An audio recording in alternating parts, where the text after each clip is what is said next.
Italian Wine Podcast. Chin Chin with Italian wine people.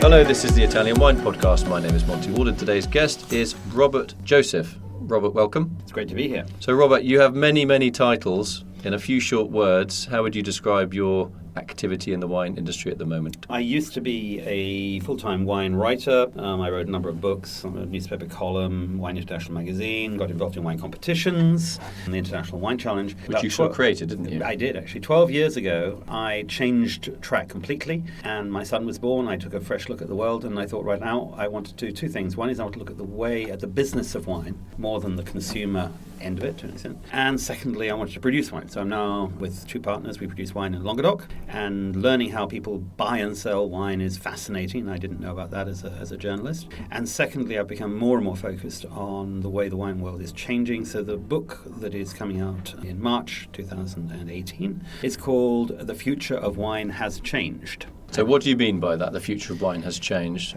I think the future of everything has changed. The future of cars. If you go back to the automobile industry, go back a few years, and cars just kept on looking the same. If you were making cars, you'd make them faster, a bit more fuel efficient or whatever. Suddenly electric cars changed everything. Hotels, bigger beds, smaller beds. Suddenly Airbnb changes things, Uber, etc., etc. In wine, I think that we are about to see, or we're beginning to see, some extraordinary changes at every level, both in production and in consumption and in marketing and sales. So let's do the production side first. Is that just climate change you're talking about, or Well, anything? Climate change is going to make us look at things differently. But when you say climate change, what does that mean? It means more storms and so on. It also means potentially more drought.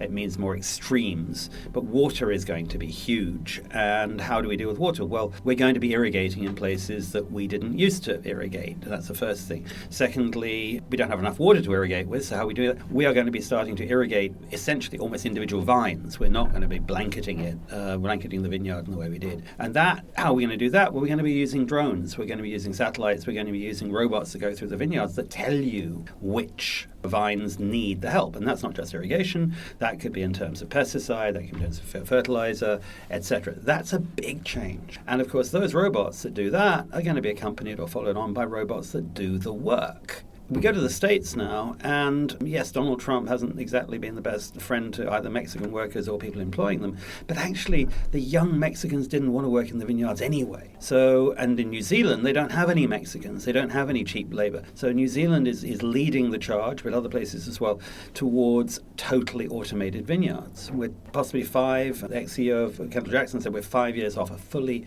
automated vineyard. We have robots now that can learn how to train and to prune vines, and when they get it wrong, they're taught to get it right. So that's a huge change in the way that we're going to be making wine. But also for communities as well. I mean, what are people going to do if they don't have any jobs? Sit at home, watch TV? Sit at home and go online? Let's just say or watch the robot doing the work that they used to do? Well, to be honest, I think what's happening in the vineyard is only going to be accompanied by what's going to be happening in so many other factors of our lives. So I went into a supermarket in Amsterdam last week where there are no people. This is a family show, Robert. I don't want to know what you do. Okay, but no, quite literally, it's an Albert Heijn shop, and it's not just like the shops I'm used to where you've got the choice of going to somebody on a checkout or the machine. Here, there are just self-checkouts. And that's, we're heading in that direction, and it's a whole other conversation I don't guess that we've got time for here. But the vineyards, and it's going to mean that the cheap wine that we're buying today will continue to exist potentially, because we're going to go on doing that. And back to your climate change, very essentially, we're going to be growing different vines. Will they be different clones? Will they be on different rootstock? Quite possibly. We've got two fascinatingly opposing tracks. On the one hand, we're moving back into old indigenous vines because they seem to work better in various ways in some places, which is maybe not surprising. But we're also looking at new vines. So we've got Marcellan, which is a modern cross, and that is not only is it being flourishing in places like China and Russia now, but it's being tested in Bordeaux, where they're saying we're already beginning to have problems with Merlot. So that's another big change. And then before we go much further, we'll start to look at whether we do accept GM or not. And maybe we will. And those GM vines will be producing wine, in theory, that's got less alcohol, or less alcohol than we might have with more warmth, maybe need less water, maybe need fewer treatments. So that's the next big leap. But that's all just production. That's before we start looking at everything else. What about winemaking? Can we automate the winemaking side of things? Not only can we automate the winemaking side in all sorts of, which is already almost there, but the AI, which is going to be telling us what to plant, when to pick what, and so on. The AI is artificial intelligence. That is going to be doing the same thing in terms of, we're not going to use, I mean, some people thought I'd do it the way I did it last year, plus or minus. Now we're going to be taking the temperature. It was fascinating listening to Gravner yesterday saying, well, we don't test anything, we let God do it. And it's terrific, and the wines are brilliant, but that's not going to be what most people are doing, and most people are going to have, just as they've now got temperature control, they're going to have things saying that I would suggest that you do this, which is a major leap. Getting back to the robot thing, I mean, there will have to be people that maintain the robots, put oil in their legs or whatever it is, but also in terms of the social impact of that. I mean, I honestly can't see rural communities just saying, right, we're actually not going to do anything, we're just going to sit at home and watch TV all day, and have robots going through our family vineyards that my grandfather planted X hundred years ago. Well, I'm very carefully not talking about Italy in a way because I think it's easier to talk about a neighbouring country here. But I've got some statistics. Bordeaux had 20,000 chateaux in the 1980s. It's down now to under 7,000. The average size of a Bordeaux chateau is 22 hectares. At the prices they're charging, which is between 230 and 380 a bottle average of euros, that's not sustainable. The sustainable size is between 50 to 80 hectares. So you could say, well, we've got 6,000, whatever it is now, we will end up with 1,500 logically, unless, of course, they actually say, well, we're going to charge more than 380 and we can survive as a 22 hectare vineyard because we're getting 10 euros. But it's going to be a change. We cannot just draw a line from here to there. So your bucolic village with all these little landowners going out and not making enough money is not going to be sustainable because the sons and daughters are not going to want to do it. What about technology in terms of packaging? Haven't we kind of reached the end of the line in terms of packaging? No, let's go back. Packaging is one of my absolute obsessions because we use most of the bottles in most of the countries we're talking about, which is not true in, by the way, places like Sweden and indeed Australia, where roughly half the wine is in bag-in-box. But in most of the places that we can think about in terms of where wine is drunk,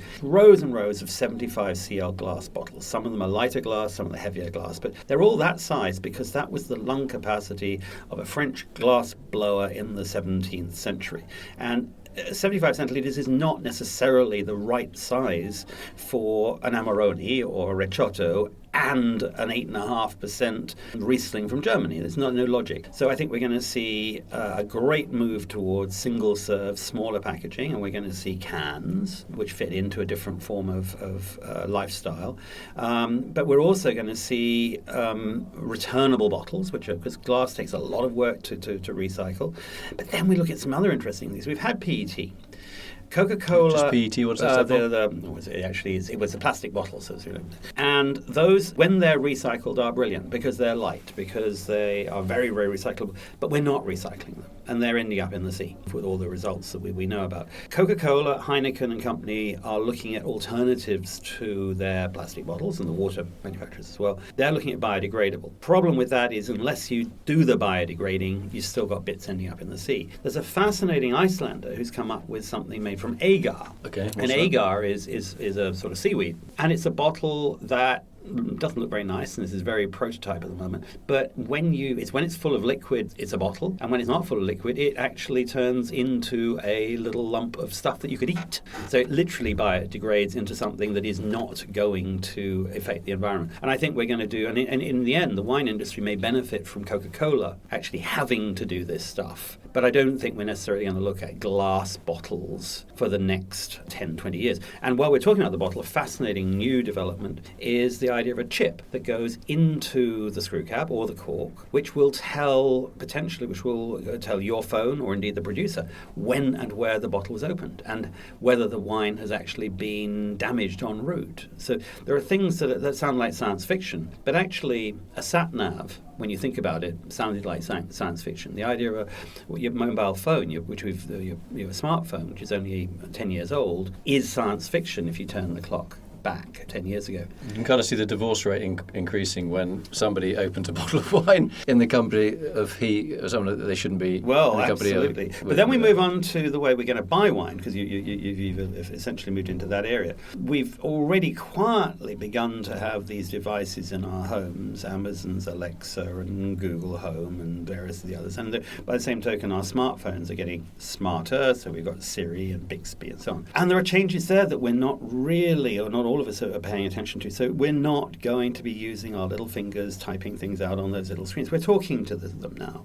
Or we can talk to them now, and we can tell them things and they will remember. They will actually react to. So I will be in my home saying, Alexa, I want a bottle of wine. And Alexa, because Alexa is part of Amazon and Amazon knows the stuff I bought last week, etc., Amazon will say, do you want the one you had last week? Or I can recommend you one. But that's Amazon, if you like, and Amazon then will deliver it to me very efficiently. But Amazon is, and if we go to China, it would be Alibaba or a similar organization. But that is the obvious gorilla. There are the other ones. We're not normally thinking of Facebook, Twitter, those kind of platforms as buying media. We think of them as communication media. Firstly, their income at the moment is coming largely, 99% actually, from advertising. And we've seen all through the last elections, we've seen all sorts of questions over how they're getting their money and so on. And they may well be restricted. They are moving into retail. And the Chinese, Tencent, through WeChat, were led the charge there. Now, that doesn't mean to say that Facebook is going to have a warehouse full of stuff. It means that Facebook and Google will earn money through directing you to people who will sell you stuff and deliver stuff. And that's interesting because they know more about me than I know about me. And they know what my friends like, they know what I like, and when I don't like something, they'll learn through that. And that's a huge jump forward in itself. Meanwhile, actually one of the things we wine people, you and I, give us half an hour, we'll wander around a wine shop, we'll love it, we'll pick up all the bottles.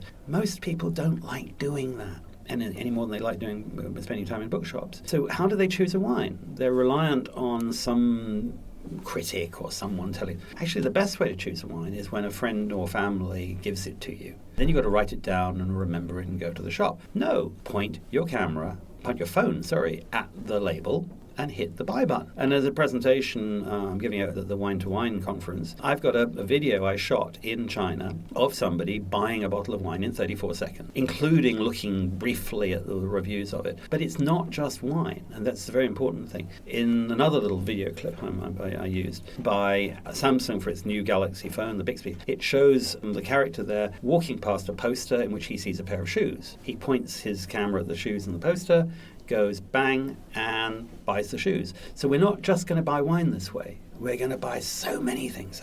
Yeah, just go quickly back to where we started, which was in the vineyard. I mean, I see what you're saying about automation and robots and things like that, but ultimately people have got to. We are social animals. We like living in communities, and I would say that my alternative vision probably will never come about. Would be seeing people working together to grow really healthy food, getting much closer to the land rather than sitting at home or anywhere else just staring into a smartphone and seeing the world through a cipher. Look, I think there's all sorts of social questions. The first thing is, I think, drill down. I don't see why the electric robot will not produce as healthy food as the lazy peasant, if you like. And the lazy peasant who at the moment is spraying all sorts of stuff on to save him from having to go out into the vineyards or whatever the field it is. So I'm not sure the health thing is there. I do think that we'll see two things, because I do actually fundamentally agree with you. One is that at the luxury food, and luxury, I mean not necessarily money, but it will cost more. We will buy things that have been handled by human beings because we want to, and we will know that they've been handled. And if we buy meat, we will know where the cows were and how they were looked after, rather than anonymous meat. So we'll probably have artificially created meaty protein from insects in our sandwich that we don't pay very much for, or we'll have a really good steak from a cow that's had a good life. The other side of it, which we don't think about, is actually because we're going to have more time, maybe I will have an allotment. Maybe I will. Maybe my friends and I will share some land and I'll grow potatoes and he'll grow carrots or whatever. I don't think there's any reason why we can't, if we've been given the leisure time, why would we not do more of creating our own food? And it may be, and they're talking at the moment, if we start going down, as we are going to, the shared car route, we're going to have a lot of car parking space that we don't need anymore. We're going to have a lot of road space. There's a lot of things that we may not need. And hey, that's going to, and there's some, I saw something in Germany recently where they're turning areas of a town into allotment land, and where people in a block of flats have got their little area, and you don't need very much land. So I'm not entirely negative about this, and I don't think the picture that you've just drawn of Italian wine or French wine of all being little peasants growing out. Actually, in a lot of countries, it's not Italian peasants, it's peasants from another country who actually been brought in to do it, and it's a big factory where the wine is made pretty industrially. I don't think today's picture is all that beautiful. Why should the future picture be necessarily worse? But something I heard today, which I really, at the Wine to Wine conference, which stuck in my mind, I liked, was a young millennial, he was talking about millennial subjects, talking about something in the States where he said, actually, his cohort of people in their 30s, if you like, they like the idea of a cooperative. When they hear that a wine or anything's been made by 50 or 60 families who've got together to make it, that's a plus. Now, my generation, everybody I've ever had anything to do with in wine has always seen the world of wine as being a pyramid with the grower, the little family is top, the family-owned merchant business comes next, and the co-op is at the bottom of that pile. And I find it fascinating to hear a young American say, yeah, we embrace the idea of the cooperative. And I'm producing wine in France at a set of cooperatives in Minervois, and I love that idea. Great. Robert, we could talk about this for many, many hours. I'd like to get you back on the show at some stage. I would love to do it again. Thank you. Yeah, thanks, Robert, for coming in and explaining to us some of the things that the future may hold, not just for us in the wine industry, but for us as human beings on the little planet we inhabit in general. Thank you very much. Follow Italian Wine Podcast on Facebook and Instagram.